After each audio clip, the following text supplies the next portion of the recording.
Il n'y a que des innocents ici, il n'y a pas de base militaire. Que cherchent les Américains en Afghanistan? La cachette d'Oussama Ben Laden? Il n'est pas ici. Pourquoi nous a-t-on bombardés?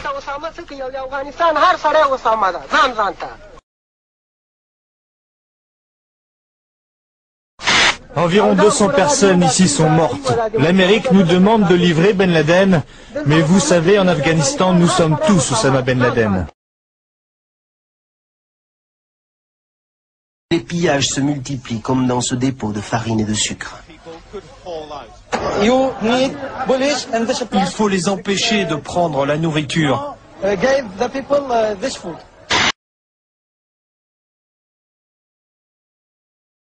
Oui, on a l'autorisation. Les Britanniques nous ont dit qu'on pouvait se servir.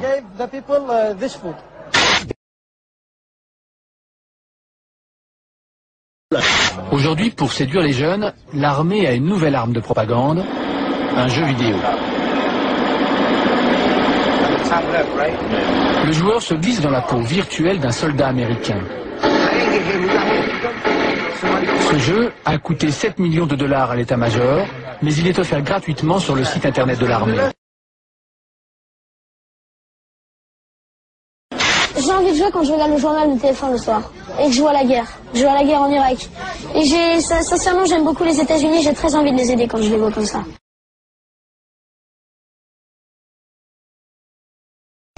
Signalons tout d'abord que l'armée irakienne a capturé une dizaine de soldats américains, le Pentagone l'a confirmé et la chaîne Al Jazeera a diffusé des images de ces prisonniers, images que les autorités américaines ont refusé de montrer avant que les familles ne soient informées et pour lesquelles, vous le voyez, nous avons tenu à masquer le visage des militaires aux mains des Irakiens conformément à la Convention de Genève. Nous vous les présentons en dissimulant leur visage conformément à la Convention de Genève sur les prisonniers de guerre. Ils ont été capturés ou se sont rendus d'eux-mêmes. Leur visage ne trahit aucune fatigue. Ces 250 hommes ont à peine eu le temps de se battre, de défendre la ville d'Umka.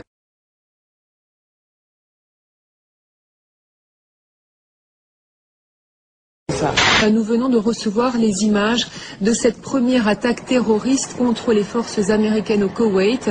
Une attaque à la grenade lancée, je vous le rappelle, sur une tente. Le suspect de confession arabe a été arrêté, il a finalement avoué.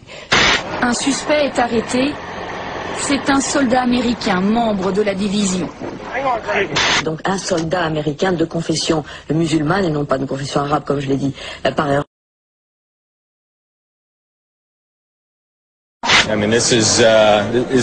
C'est presque comme une action de jeu. On fait beaucoup de comparaisons avec le football. Saddam Hussein peut bien espérer disputer un nouveau round de fausses concessions, de fausses transparences. Pas de doute, il va vouloir jouer une prolongation. Mais la partie est finie.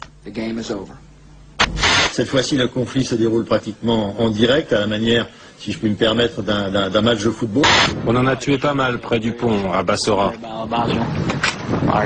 On a eu notre part, on a été bien servis. Merci Bill. Laissons les Français siroter leur vin pendant qu'on fait le boulot de nettoyage. Après ça, il ne faut pas qu'ils se demandent pourquoi on les déteste autant. Le Daily Mail, lui, traite Jacques Chirac de Pimp of Paris, le maquereau de Paris. Les Français ont perdu la Deuxième Guerre mondiale en à peu près 20 minutes. Si les Américains ont le droit d'être contre la guerre en Irak, pas les Français. C'est à nous qu'ils doivent cette indépendance avec laquelle ils nous narguent à l'ONU. Les Français sont, 53% avec nous, c'est bon, mais 33% avec l'Irak. Mais c'est incompréhensible, c'est terrible.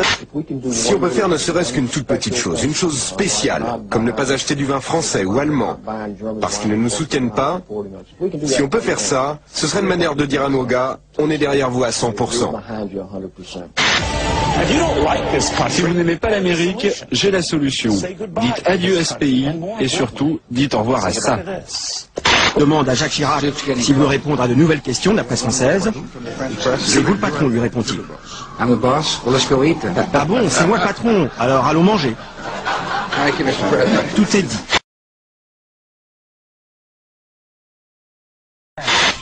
La guerre sans images, a-t-on dit, pour parler des frappes américaines en Afghanistan. Pourtant, mercredi, dans son journal de la nuit, France 2 nous montre enfin à quoi ressemblent les combats. Voici les premières images de combat entre l'Alliance du Nord et les talibans sur le front nord-est de l'Afghanistan. Jeudi, la plupart des chaînes emboîtent le pas et toutes sont d'accord, ce sont les premières images du front. Des accrochages assez violents se seraient déroulés autour de Kunduz, qui est une ville qui n'est pas très loin de l'endroit où nous nous trouvons. Pendant ce temps, les combats continuent entre talibans et opposition afghane. Dans ce journal, nous verrons aussi ces premières images de combat au sol entre les talibans et l'Alliance du Nord. Premières images d'une offensive de l'Alliance du Nord. Ces scènes de combat, filmées hier par une télévision libanaise, sont les premières images des affrontements qui opposent l'opposition afghane aux talibans. Seulement voilà, ces images n'ont pas été tournées cette semaine. L'équipe du zapping de Canal+ constate qu'elles sont en fait issues d'un documentaire diffusé sur Arte en août 2000. Pour preuve, ces images où il évite de justesse les trajectoires meurtrières de 2 roquettes antipersonnelles.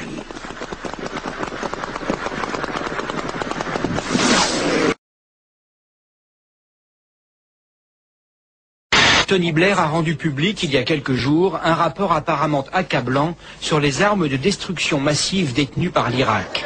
Mercredi dernier, devant le Conseil de sécurité de l'ONU et devant 1 milliard de téléspectateurs, Colin Powell vantait les mérites et le sérieux de ce document. Quelques heures plus tard, le scandale éclate lorsque la presse révèle que ce fameux rapport est un vulgaire plagiat, la photocopie avec faute de frappe d'origine d'une thèse rédigée par un étudiant californien. Les chiffres cités datent de 1991 et n'ont plus aucun rapport avec la réalité actuelle.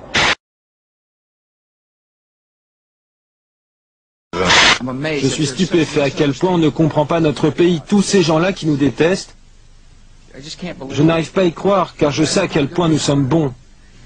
La preuve, je demande à chaque enfant vivant aux États-Unis de gagner, de donner $1 qui sera utilisé pour nourrir et soigner les enfants d'Afghanistan. Et puis les largages de rations alimentaires continuent parallèlement. Le millionième paquet avec crackers au beurre de cacahuètes et garantie sans porc ni bœuf a été lâché. Vous voyez, un cérémonial était organisé pour l'occasion sur une base américaine en Allemagne.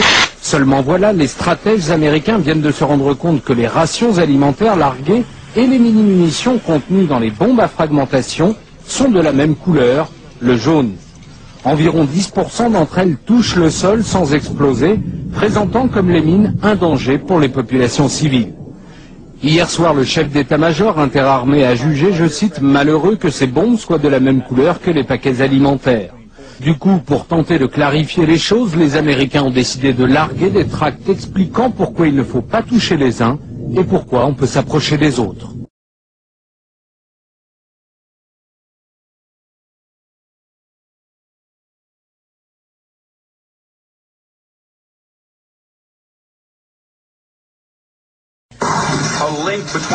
Regardez bien en bas de l'écran. Fox News donne chaque jour le taux de risque d'attentat comme nous donnons le risque de pollution. Aujourd'hui, niveau 3, risque élevé.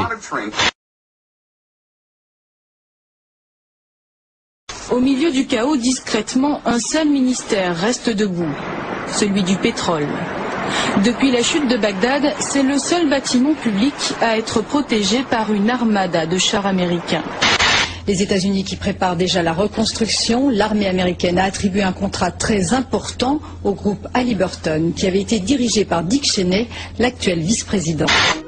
En 1989, George Bush Jr. siégeait au conseil de direction du groupe Carlyle, poste qu'il conservera jusqu'en 1994 sans jamais déclarer ses revenus. Cette gigantesque entreprise travaille surtout avec le secteur de la défense, missiles, avions, chars, 16 milliards de dollars d'actifs. George Bush père est toujours un des piliers de Carlyle. Le conseil d'administration est constitué d'un réseau d'hommes de pouvoir de premier plan capables d'influer sur tous les décideurs politiques. Chacun des partenaires détient un capital de 200 millions de dollars. Le groupe Carlyle est dirigé par Frank Carlucci, ancien directeur adjoint de la CIA et ministre de la Défense de Reagan. Au lendemain de son élection, George Bush Jr. signait avec le groupe Carlyle un contrat d'armement de 12 milliards de dollars portant sur un nouveau système d'artillerie contre l'avis de tous les experts du Pentagone qui le jugeaient totalement inadapté. L'attention, l'humanité avec lesquelles sont préparées les cibles militaires sont très importantes. Un hélicoptère Apache a ajusté son tir, la roquette est partie. Sa femme, ses fils, ses frères, sa mère, 15 corps aujourd'hui, sans vie, qu'il emmène lui-même à la morgue. Saddam Hussein était là depuis 30 ans. Je suis là depuis 3 jours. 3 jours. Mais je vous le demande, combien de gens ont été tués dans cette guerre? Trop? Oui, trop. Et maintenant, on n'a plus rien. Il ne nous reste rien. Vous êtes libre? Et alors, si on est libre, mais que c'est tout ce qu'il nous reste, qu'est-ce qu'on peut en faire de cette liberté? C'est tout ce qu'on a. Mais c'est déjà beaucoup.